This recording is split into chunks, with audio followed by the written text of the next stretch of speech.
द्वेषाचं आणि टोकाचं राजकारण करून सत्ताधाऱ्यांनी चिमणी पाडली असा आरोप सिद्धेश्वर कारखान्याचे मार्गदर्शक धर्मराज काडादी यांनी केला। द्वेषाचं आणि टोकाचं राजकारण करून सत्ताधाऱ्यांनी चिमणी पाडली असल्याचा आरोप सिद्धेश्वर सहकारी साखर कारखान्याचे सर्वेसर्वा धर्मराज काडादी यांनी होडगीच्या कॉर्नर बैठकीत केला आहे। लोकसभेच्या निवडणुकीनिमित्त महाविकास आघाडीच्या उमेदवार प्रणिती शिंदे यांच्या प्रचारानिमित्त कॉर्नर बैठकीचं आयोजन करण्यात आलं होतं। या प्रसंगी ते बोलत होते।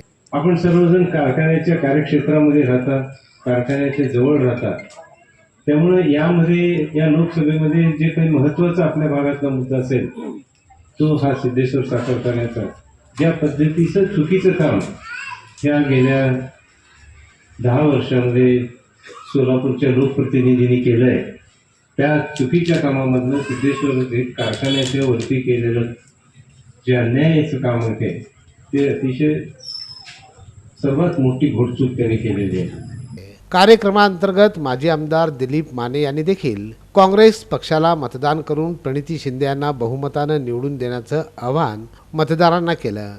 एक आम्ही महिना झालं सातत्यानं आम्ही फिरतो। आता ही निवडणूक अंतिम टप्प्यात आली।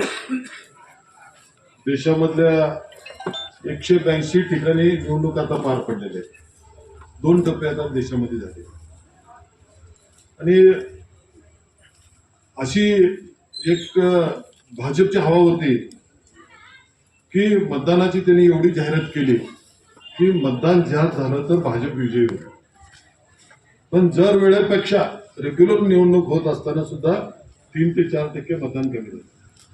52% मतदान झालेलं, लोक नाकारले।